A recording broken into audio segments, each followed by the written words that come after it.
অসাধারণ খেতে পুলি পিঠে তৈরি করার জন্য গিন্নি আজ তার প্রস্তুতি নিচ্ছিল। শীতের শেষ মরশুমে নলেন গুঁড়ো শেষের মুখে, তাই এ সময় এই পিঠে খেতে অসাধারণ হয়েছিল। তার যে প্রস্তুতি সেটা আপনারা আজকে দেখবেন। সবার আগে বাজার থেকে আনা যে আতপ চাল, এমনি সাধারণ আতপ চাল নেওয়া হয়েছিল, সেই আতপ চাল জলে ভিজিয়ে রাখা হয়েছিল এবং দীর্ঘক্ষণ প্রায় ঘন্টা 2 এই আতপ চাল ভিজে থাকলে সেখান থেকে চালের গুঁড়ো তৈরি করা সহজসাধ্য হবে। তাই গিন্নি ঘন্টা 2 আগে এই চালের গুঁড়ো ভিজিয়ে রেখেছিল। তো চালের গুঁড়ো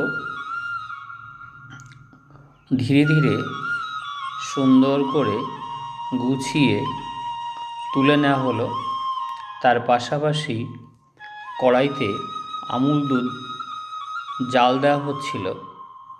পুলি পিঠের যে ক্ষীরটা, ক্ষীর পুলি তো, তাই ক্ষীরটা তৈরি করা হলো। তার সঙ্গে দুধ, এর মধ্যে নলেন গুড় এবং কাজু বাদামের বেটে এর মধ্যে মেশানো হয়েছে, যাতে খেতে সুস্বাদু হয়। তো চালের গুঁড়ো যেটা তৈরি হলো সেটা গরম জলে একটু ফুটিয়ে নেওয়া হলো, যাতে এই চালের গুঁড়ো থেকে যে রুটির মতো বেলে যে মণ্ড তৈরি করা হলো জাল দিয়ে, তারপরে এটা থেকে মণ্ড তৈরি করা হবে। তো মণ্ডটা তৈরি হয়ে গেল এবং এটা পরিষ্কার কাপড় দিয়ে জড়িয়ে রাখা হলো, যাতে আর্দ্রতাটা না বেরিয়ে যায়। তো সুন্দর করে কেটে নেওয়া হচ্ছে, গ্লাস দিয়ে কেটে নেওয়া হচ্ছে। কেটে নেওয়ার পর এই যে কেটে নেওয়া অংশগুলিকে তার মধ্যে পুর আগে থেকে বানিয়ে নেওয়া হয়েছিল। তো ঘি, এর সঙ্গে একটু ঘি মেশানো হলো। ঘি মেশানোর পর আগে থেকে তৈরি করা যে পুরটা বা ক্ষীর, সেই ক্ষীরটা পুলির মধ্যে দিয়ে ঘি দিয়ে মুখটা বন্ধ করে দেওয়া হলো।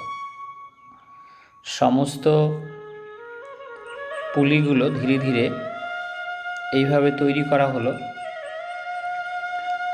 তো তৈরি যখন শেষ,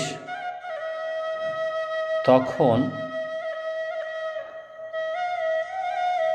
এই পুলিগুলি আবারও পরিষ্কার কাপড় দিয়ে ঢেকে রাখা হলো।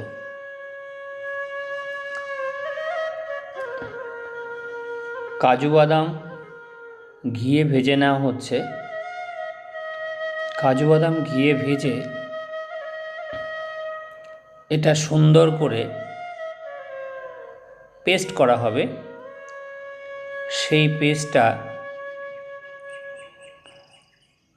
পেস্টগুলি পুলি পিঠের যে দুধের মধ্যে জাল দেওয়া হবে তার মধ্যে এটা ছড়িয়ে দেওয়া হবে। তাই সুন্দর করে কাজুগুলো ঘিয়ে ভেজে রেখে দেওয়া হলো। এবার দুধ ভালো করে জাল দেওয়া হচ্ছে এবং দুধ অনেকক্ষণ ধরে, প্রায় মিনিট 10-15 জাল দিতে হবে।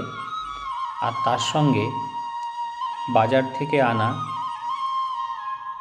নামি দোকান থেকে আনা যে নলেন গুড়, সেই নলেন গুড় দিয়ে এই দুধটাকে জ্বালানো হবে।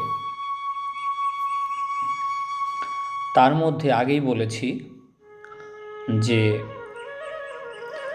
কাজু যে ঘিয়ে ভাজা হয়েছিল সেগুলো কিন্তু এর সঙ্গে মেশানো হবে। এখন নলেন গুড় দুধের মধ্যে দেওয়া হচ্ছে, সেটা সুন্দর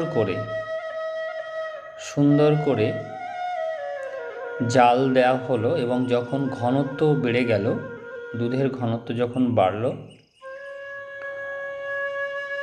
তারপর এই পুলিগুলিকে এই দুধের মধ্যে ছাড়া হবে।